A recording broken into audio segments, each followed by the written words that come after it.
मी अभिवादन करून अनुमती घेतो, अनुमती मागतो. श्रद्धावंत, पुण्यवंत उपासक आणि उपासिकांनी, आज तुम्ही अतिशय श्रद्धेने, गौरवाने तुम्ही भोजन तयार केलं आहे.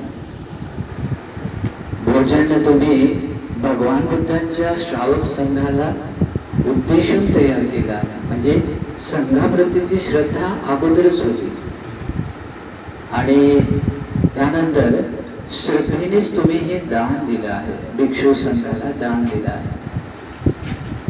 तर अशा प्रकारे संघदानाचं पुण्य तुम्ही संचित केलेलं आहे. हे दान पुण्य महाफलदायी बनण्यासाठी 6 गोष्टीची आवश्यकता असते. 6 अंग त्यामध्ये कंप्लीट असायला पाहिजे. तर ज्या व्यक्तींना 6 अंगांनी युक्त दान देता येते, भगवान बुद्ध म्हणतात त्या दानाचं पुण्य मोजता येत नाही, किती पुण्य आहे. तर त्याची घटना पण आहे. एकदा सारीपुत्र बनते आणि मोगलान बनते 500 ते 500 भिक्षूंच्या सोबत चारिका करीत उत्पल शिवली त्यांच्या आईचं नाव काय, सुप्पवास, त्यांच्या घरी येतात. विशेष म्हणजे त्यांना एका देवतांकडून मेसेज येतो की या नगरामध्ये उद्या सारीपुत्र आणि मोगलान अनंतवंते येत आहेत, त्यांच्यासाठी भोजन दान तयार. तर असं म्हटल्यानंतर ते अगोदर सकाळी सगळं भोजन रेडी करून ठेवते. आता भगवंताचे अग्र शिष्य, भगवंताचे आनंद सुपटीपन्न श्रावक संघ जेव्हा अशी गोष्ट ती कानावर कळते, तिच्या हृदयात फार श्रद्धा उत्पन्न होते, हृदय प्रीतीने बनवून जाते. अरे मला एक सुवर्ण संधी भेटत आहे भगवंताच्या श्रावक संघाला दान देण्याची. ते दान देण्याच्या अगोदरच संघाप्रती अनंत श्रद्धा उत्पन्न झाली. तिने अतिशय श्रद्धेने भोजन बनवलं आणि सकाळी आल्याबरोबर निमंत्रण देते, मेसेज पाठवून देतपर्यंत, आणि आपल्या घरी भोजनदान देते. भोजनदान दिल्यानंतर तिच्या मनात आणखी प्रसन्नता येते. साधू साधू, मला किती मोठा लाभ आहे की मला भगवान बुद्धांच्या श्रावक संघाला दान देता आलं आहे. आता या घटनेला भगवान बुद्ध पाहत आहे. तसं भगवान बुद्ध तर सगळं पाहत आहे. श्रावस्तीला असताना भिक्षुनी, उपासक, उपासिका सगळे लोक असताना भगवान बुद्ध आपल्या बुद्ध चक्षुने पाहतात आणि म्हणतात, भिक्षुंनो, सुप्पवासा उपासिका 6 अंगांनी युक्त दान देत आहे. जे दान अग्र फलदायी म्हणजे महान फलदायी बनत आहे. महान संस म्हणजे खूप मोठा शुभ परिणाम देणारं ते पुण्य ती संचित करीत आहे. ते 6 अंग म्हणजे तिने दान देण्याच्या पूर्वी, म्हणजे दायकांमध्ये 3 अंग पाहिजे. दान देण्याच्या पूर्वी तथागत किंवा तथागतांच्या संघाप्रती श्रद्धा पाहिजे. दान देण्याच्या पूर्वी पण पाहिजे. दान देताना सुद्धा श्रद्धा पाहिजे. तुम्हाला माहिती आहे, श्रद्धा ज्या क्षणापासून तुमच्या हृदयात उत्पन्न होते, संघाला मूळ करून की मी संघाला दान देतो किंवा देणार आहे, जेव्हा हा विचार उत्पन्न झाला, हा ज्या क्षणापासून विचार उत्पन्न झाला, ते कुशल चित्त ते पुण्य बीज बनवते. त्याला बनण्यासाठी ती श्रद्धा काम आहे. म्हणून बुद्ध म्हणतात श्रद्धा बीजम. ती श्रद्धा त्या कुशल चेतनेला बीज रूपाने बनवते. म्हणजेच तुम्हाला पुण्य संचित होण्यास ती सुरुवात होत जाते. म्हणजे तुम्ही आणखी पुण्य, तुम्ही दान दिलेलं नाही आहे, पण मी दान देतो की चित्त उत्पन्न झाल्या मात्रतेने सुद्धा तुम्हाला पुण्य मिळवायला सुरुवात होऊन जाते.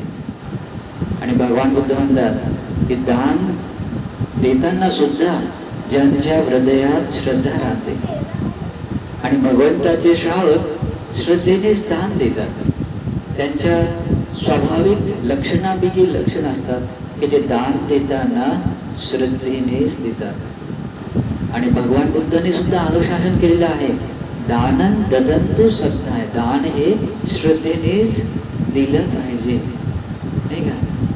आणि सुप्रभासती उपासिका दान देताना सुद्धा श्रद्धावान होते आणि दिल्याच्या नंतर सुद्धा तिच्या हृदयात श्रद्धा होते. आता हे 3 गुण दायकांमध्ये, आणि 3 गुण हे दान घेणाऱ्या व्यक्तीमध्ये असले पाहिजे. ते कोणते? ते दान घेणारा व्यक्ती जर स्वभावामध्ये असले पाहिजे.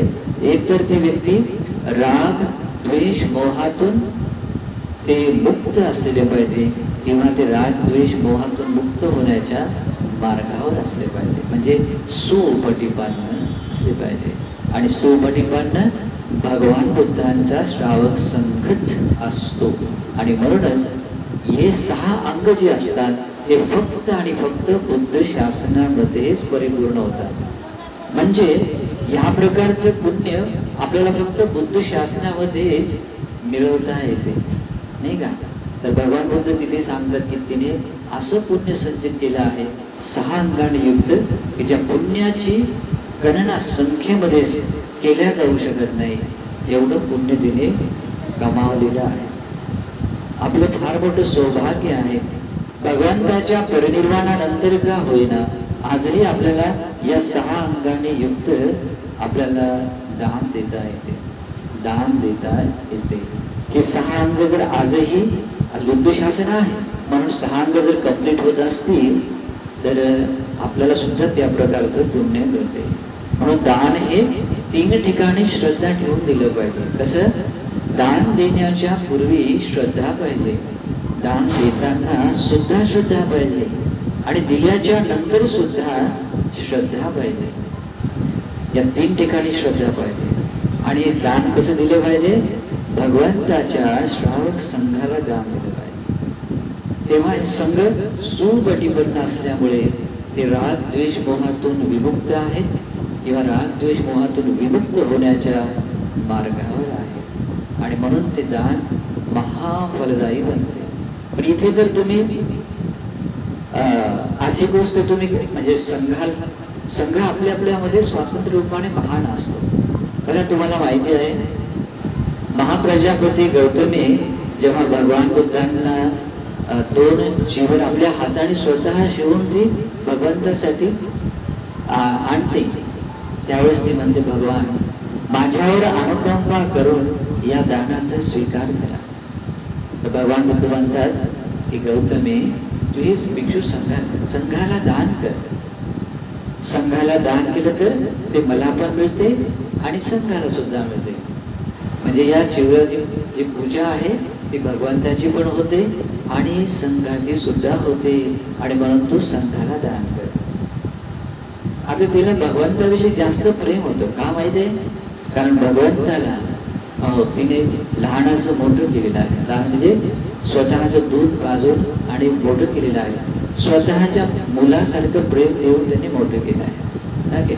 आणि म्हणून ते पुत्र प्रेम तर होतच, पण बाकी भगवान बुद्ध आहेत या भावनेने सुद्धा विशेष श्रद्धा होते. आणि म्हणून म्हणते भगवान आपल्यासाठीच मी हे बनवलेलं आहे, आपल्यासाठीच बनवलं आहे, म्हणून माझ्यावर अनुकंपा करून स्वीकार. आता ही भावना बघून आनंद धंदेजी म्हणतात, भगवान ही गौतमी तू भगवंतावर लहान असताना पासून खूप उपकार करणारी आहे. भगवंताची आई वारल्यानंतर हिने सांभाळ केला, दूध पाजलं आणि सगळ्याच गोष्टी केल्या, नाही का. बरेच उपकार केले आहेत. भगवान बुद्ध सुद्धा तिच्यावर उपकार अनुकंपा करून तिचं दान स्वीकार करा.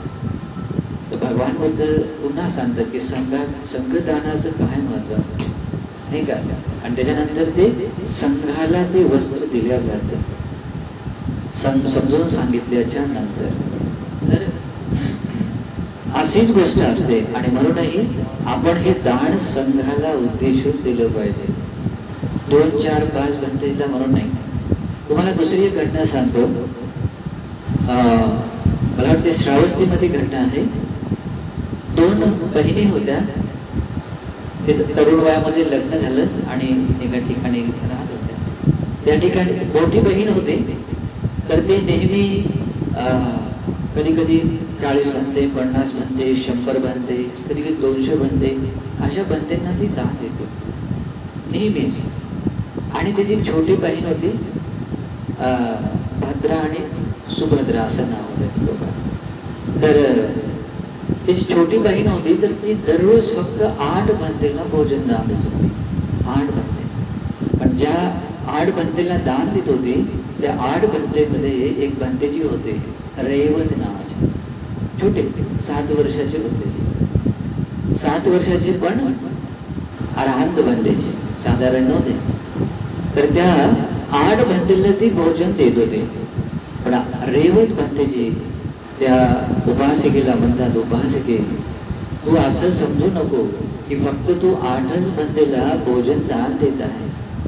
तू असा विचार कर की मी हे विचार आणि भावना श्रद्धा ठेव की मी भगवान बुद्धांच्या श्रावक संघाला दान देतात. मग संघाला म्हटलं तर मग संघामध्ये जे प्रथम स्थानावर असलेले अरहंत सारिपुत्र बनते, अरहंत मोगलाट बनते, त्यांच्यानंतर अरहंत महाकाश्यप बनते, अरहंत अनुरुद्ध बनते, आदी अरहंत परंपरापासून आले अष्टपुरुष भूतगल श्रावक संघ त्याच्यामध्ये सम्मिलित होतो.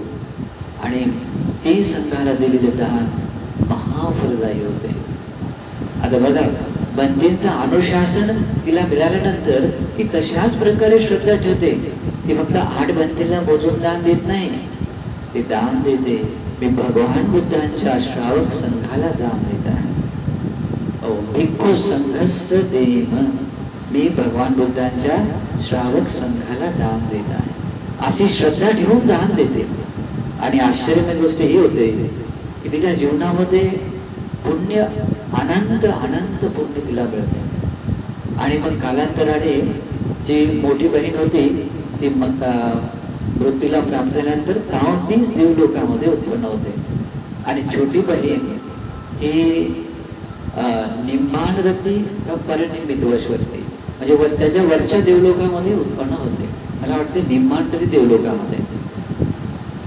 तर छोटी बहीण स्मरण करते की मी कोणतं पुण्य केलं आहे की ज्या पुण्य कर्माने मला एवढं दिव्य सुख संपत्ती मिळत आहे. तर त्यावेळेस ते पाहते की मी मनुष्य लोकांमध्ये असताना रेवत बनतेच्या अनुशासनानुसार मी भिक्षू संघाला मी दान दिलं आणि त्या दान पुण्याने मला हे अनंत पुण्य मिळालं आणि अनंत पुण्याने हे अनंत दिव्य सुख मला मिळालं. त्या सुखाचा मी अंत पाहू शकत नाही, एवढा लांब आहे. मग ती विचार करते, तिला आपल्या बहिणीची सुद्धा आठवण येते. अरे ती कुठे आहे, तिला दिसते तर 33 देवलोकामध्ये. मग 33 देवलोकामध्ये ती आपल्या बहिणीकडे येते. तर त्यावेळेस तिचं ते दिव्य सौंदर्य आहे, ते बाकी देवलोकासारखं नाही आहे. अतिशय दैदिप्य तेजस्वी तिच्या सौंदर्याकडे, तिच्या शरीरातून निघाल्या प्रकाशाकडे ती पाहू शकत नाही. तिचं तो पाहण्यासाठी ते आपला प्रकाश थोडा सौम्य करते. हे सगळं वैभव बघितल्यानंतर ती मोठी बहीण आश्चर्यचकित होऊन म्हणते की हे देवी, तू फार महानुभाव संपन्न आहेस. तुझं दिव्य ऐश्वर्य, दिव्य सुख आणि सुंदरता अतिशय दैदिप्यमान आहे, भव्य आहे. तू मनुष्य लोकात असताना काय पुण्य केलं आहे आणि तो कोण आहे? त्यावेळेस ती म्हणते, तुला आठवते मनुष्य लोकांमध्ये असताना तुला एक छोटी बहीण होती. हो म्हणते, माझी बहीण होती आणि ती मीच आहे. तर तिला हे ऐकताना आणखी आनंद होतो. जसं आपलाच माणूस जर खूप दिवसानंतर बघितला तर किती आनंद होतो. आपला प्रिय माणूस जेव्हा खूप दिवसानंतर आपल्याला भेटला किती आनंद होतो. तिला सुद्धा फार आनंद होते आणि तिला सुखी बघून आणखी आनंदी होते. त्याला मुदिता भावना म्हणतात. तर मुदित भावनाने आणखी आनंदित होते आणि ते प्रसन्नतेने म्हणते की तू मनुष्य लोक, मला आठवते तू मनुष्य लोकात असताना नेहमी फक्त 8 बनतेलाच दान दिलं. मी तर मात्र कधी 40, 50, 100 बनतेला दान दिलं. तुझ्यापेक्षा नेहमी जास्तच दान दिलं. पण मी मात्र इथे उत्पन्न झाले. तू काय पुण्य केलं आहे की ज्या पुण्यकर्माने तू एवढ्या उच्च देवलोकामध्ये आणि उच्च कोटीचं सुख तू प्राप्त केलं आहेस. पण माझ्या स्मरणात आहे तू 8 बंदीला नेहमी दान देत होते. तर त्यावेळेस ती म्हणते ही गोष्ट खरी आहे की मी 8 बंदीलाच भोजन दान दिलं आहे, पण मला अरहंत रेवत गांधीजींनी अनुशासन केलं होतं. काय म्हणाले की उपासके हे जे 8 बंदी जे आहेत मी 8 बंदींनाच दान देत आहे असं समजू नको.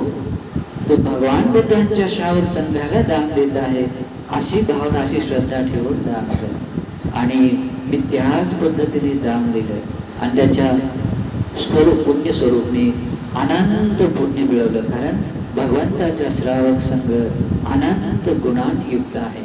अनुत्तरो पुण्यम खेतम लोकस्य, या संपूर्ण संसारातील प्राण्यांना अनुत्तर पुण्य क्षेत्र असणारा श्रावक संघ आहे आणि त्यानुसारच मी हे आनंद पुण्य मिळवलं आहे.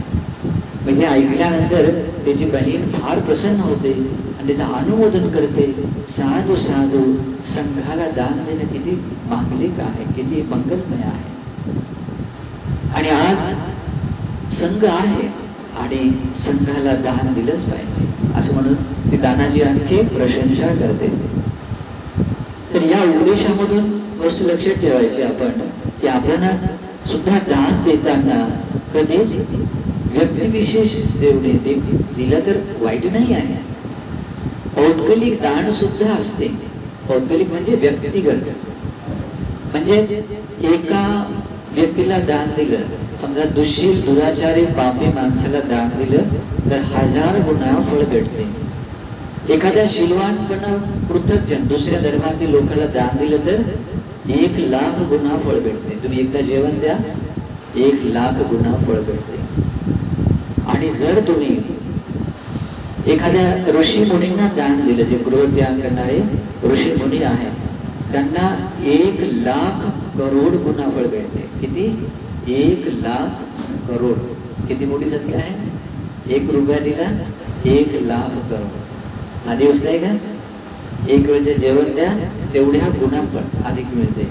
भगवान बुद्ध म्हणतात त्याच्यापेक्षा जास्त पुण्य मिळते 3 रत्नाला शरण केलेल्या आणि पंचशिलाचं पालन केलेल्या उपासकाला दान दिलं तर. विचार करा, ते भगवंताच्या उपासकाला दान दिलं तर एवढं पुण्य आहे. भगवान बुद्धांच्या श्रावक संघाला दान दिलं तर, एखाद्या श्रोताबद्ध व्यक्तीला दिलं तर, सकदागामी व्यक्तीला दिलं तर, अनागामी अरहंत व्यक्तीला दिलं तर त्याला शब्द नाही आहे. आणि मग अशा 4ही श्रोतापन्न, सकदागामी, अनागामी, अरहंत फळ मार्गाने फळ लाभी असलेल्या अष्टपुरुष बुद्ध श्रावक संघाला जेव्हा दान दिल्या जाते ते पुण्य कसं असेल बघा, नाही का?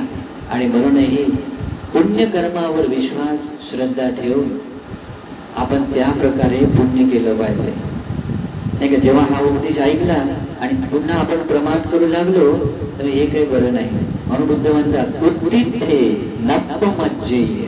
तुम्ही या प्रकारे पुण्य करताना असाच प्रयत्न केला पाहिजे, जागे झालं पाहिजे की आता तरी त्या अज्ञानातून बाहेर येऊन या प्रकारे सज्ञानाने कर्म केले पाहिजे.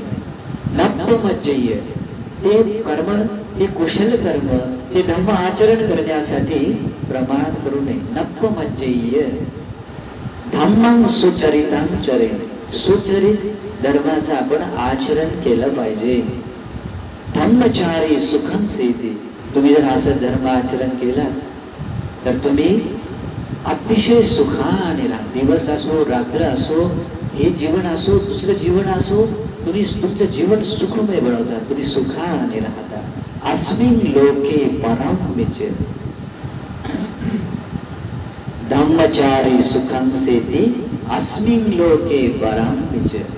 धम्मचारी व्यक्ती या जीवनामध्ये सुद्धा आणि आपला देह सोडून गेल्यानंतर परलोकी सुद्धा कसा होतो? सुखाने विहार करतो. किती छान आहे. म्हणूनही नपमज्जेय. आता या प्रकारे पुण्य करण्यासाठी तुमच्यामध्ये प्रमाद येता कामा नये. या प्रकारे तुम्हाला धर्म आचरण करण्याची संधी असताना प्रमाद करता कामा नये.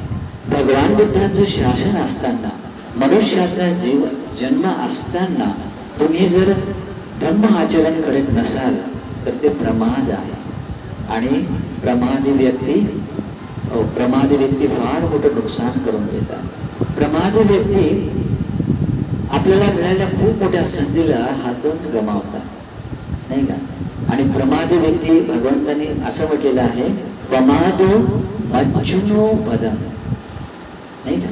प्रमाद कसं आहे, ते एकदम मृत्यूवत असल्यासारखं जीवन आहे. पण अप्रमादी व्यक्तीचं जीवन कसं आहे, अमृत पदासारखं जीवन आहे.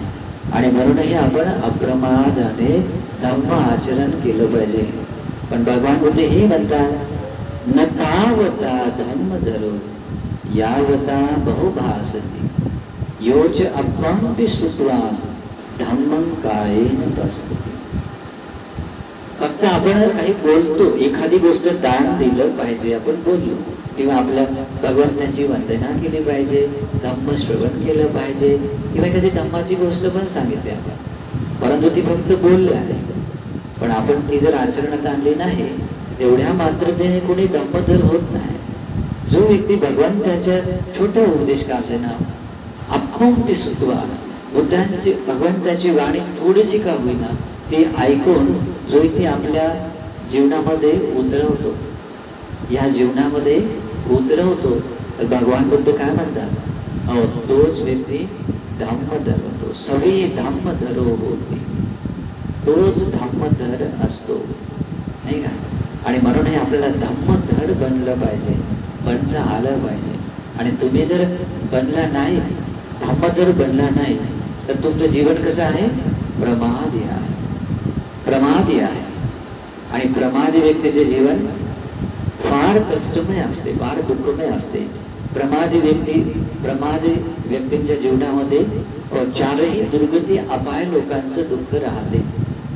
प्रमादी व्यक्तीच्या जीवनामध्ये मनुष्य लोक जरी आला तरी खूप साऱ्या कष्टाने दुःखाने भरलेले जीवन असते. आणि म्हणून बुद्ध म्हणतात की अप्रमादी बना.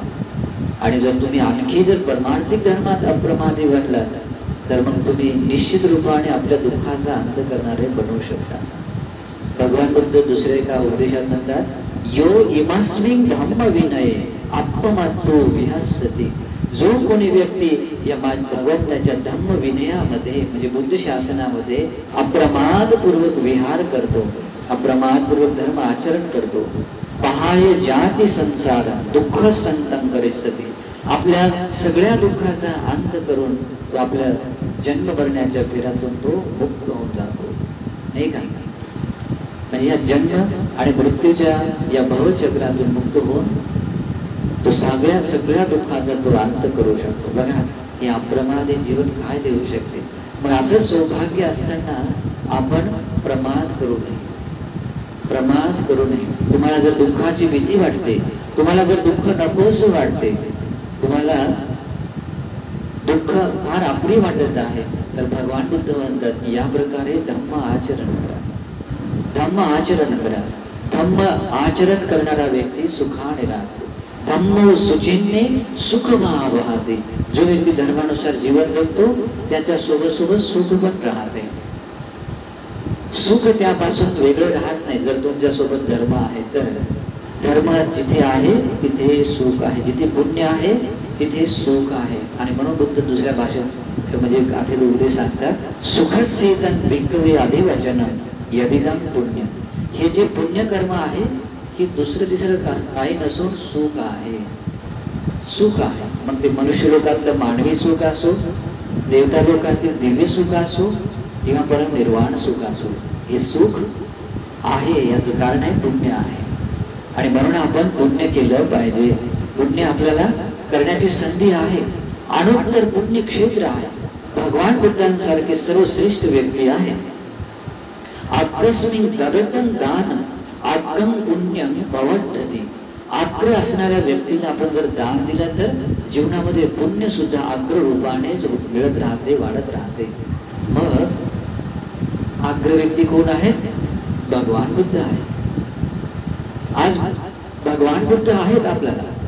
भगवान स्वशरीराने जरी नसतील पण तरी आज भगवान बुद्ध आपल्यासाठी आहे. पण ते तुम्हाला दिसले पाहिजे. तुम्हाला भगवान बुद्ध दिसले पाहिजे. तुम्हाला तुम्हाला भगवान दिसले नाही तर तुम्हाला वाटते अरे काय पडलं मूर्ती आहे फक्त, नाही का? तुम्हाला मग ते भगवंताच्या दर्शनाचं पुण्य मिळत नाही. भगवान बुद्ध दिसले पाहिजे. आणि भगवान बुद्ध कसे दिसले पाहिजे? हो, धम्म रूपामध्ये, भगवंताच्या बोधी गुणामध्ये भगवान दिसले पाहिजे. अरे माझे भगवान असे आहे. आणि जेव्हा भगवान दिसतात तुम्हाला, भगवंताच्या बोधिवृक्षामध्ये तुम्हाला भगवान दिसतात, बोधिवृक्षामध्ये भगवान दिसतात, भगवंताच्या धातू चैत्यामध्ये तुम्हाला भगवान, साक्षात भगवान दिसतात. भगवंताच्या उद्देशाने बनवलेली जी कोणती प्रतिमा आहे किंवा आणखी आहे त्याच्यामध्ये तुम्हाला भगवान दिसतात.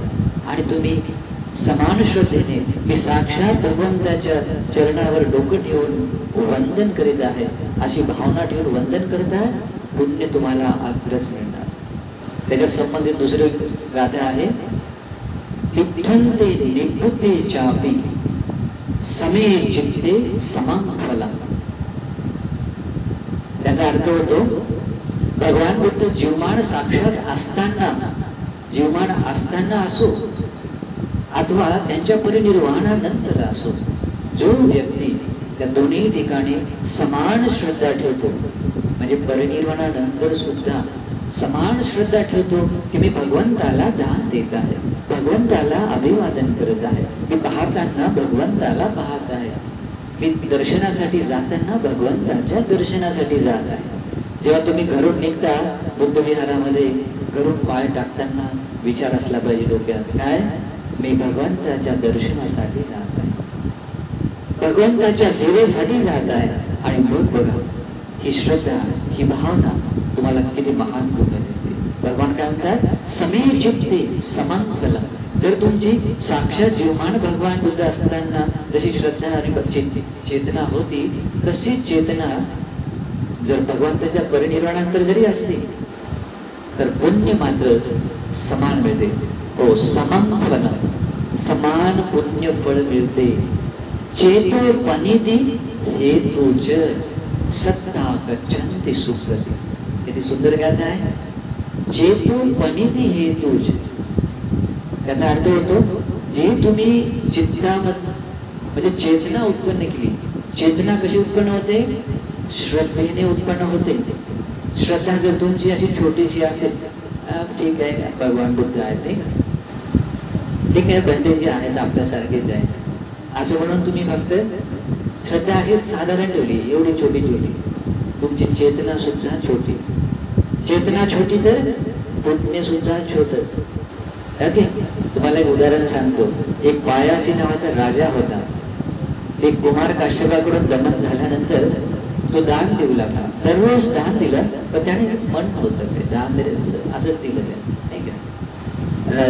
त्याची काही विशेष श्रद्धा की असा भाव काही, पण दिलं त्याने काहीतरी द्यायचं म्हणून. पण देण्याचा भाव होता, पण तसं तेवढा काही नव्हता. आणि त्याच्या विपाक स्वरूपाने त्याने आयुष्यभर दान दिलं. पण काय झालं, मृत्यूनंतर तो यक्षयोनीमध्ये वाळवंटामध्ये असले भवन एकदम खाली शून्य एका भवनामध्ये त्याचा जन्म झाला, सिरिसक विमानामध्ये. ओके, पण कालांतराने मला वाटते गावपती अरहंत बंतेजींच्या मार्गदर्शनाने मग त्यांनी आपल्या परिवारातील लोकांना सांगितलं, असं करू नका, दान देताना सत्पुरुषांच्या विधीने दान द्या, श्रद्धेने दान द्या, गौरवाने दान द्या, सत्कार व्यवस्थित तयार करून दान द्या. म्हणजे सगळे दानाचे गुणधर्म सांगतो आणि म्हणतो की दान द्या आणि तुम्हाला असे मनात चेतना उत्पन्न करा, तो पायाशी राजा जिथे जन्मला तिथे आम्हाला जन्म मिळो. आता त्याला बायको त्यांचे मुलं बाळ फार प्रिय होते म्हणून त्यांनी तसं होईल आणि खरंच सगळे मरण पावले आणि तिथे त्याच्या जवळ आले. ठीक आहे, तर चेतू पणेती हे तुमच्या मधली जी चेतना आहे, त्या दान देण्याच्या पाठीमागचा जो विचार भावना आहे, त्याच कारणाने तुम्हाला असं पुण्य मिळते की ज्या पुण्यकर्माने सगळे सत्व करणारे सगळे सत्व सुगतीला जातात. सुगतीमध्ये उत्तम गती निर्वाण आहे, सुगतीमध्ये सुगती दिव्य गती आहे, देवता लोकांत पण जातो.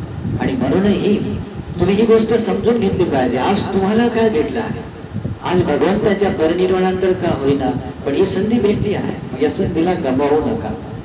भगवंताच्या परिनिर्वाणानंतर सुद्धा जर तशीच चेतना आणि श्रद्धा निर्माण करता आली, फळ सुद्धा समान भेटते.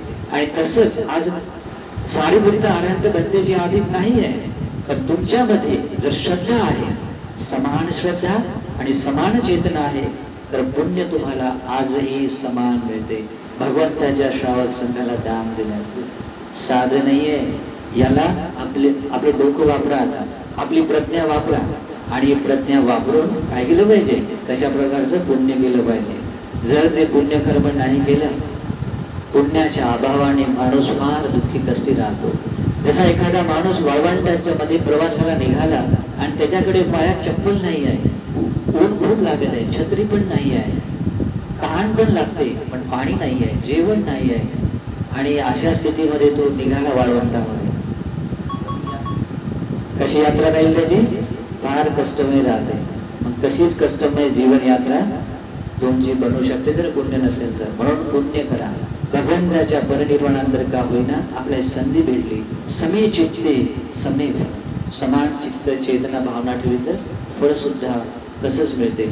आज तुम्ही विविध आकाराने पुण्य केलेलं आहे, हे निश्चितच महान पुण्य आहे. या पुण्यकर्माला सतत सातत्य पूर्ण केलं पाहिजे आणि तशी इच्छा पण ठेवली पाहिजे, नाही का? भगवान त्यामध्ये म्हणतात, पुण्यंचे पुरिसो कैरा कैरात पुनंग पुनंग धम्मी छंपन कैरात सुखो पुण्यस उच्चयो. जे पुण्यकर्म आपण केलेलं आहे ते वारंवार केलं पाहिजे आणि ते वारंवार पुण्य करण्याची इच्छा पण मनात ठेवली पाहिजे. आणि तुम्ही जर ती इच्छा तशी ठेवली तर हेच कारण तुमच्या सुखाचं कारण बनते. सुखो पुण्यस उच्चयो, हे तुमच्या सुखाचं कारण बनते. तुम्हाला जर सुख प्रिय आहे, मनुष्य लोकातील मानवी सुख, देवता लोकातील दिव्य सुख आणि परमनिर्वाण सुख प्रिय आहे, तर मग असं तुम्ही पुण्य केलं पाहिजे, ती करण्याची इच्छा ठेवली पाहिजे. ठीक आहे? तर ही धर्मदेशना तुम्हाला सुखाने धर्म जीवन जगण्यासाठी, धर्माचे महान प्रतिफळ मिळवण्यासाठी हेतू प्रत्यय बनो, या सद्भावनेने मंगल कामना करतो. नमो बुद्धाय.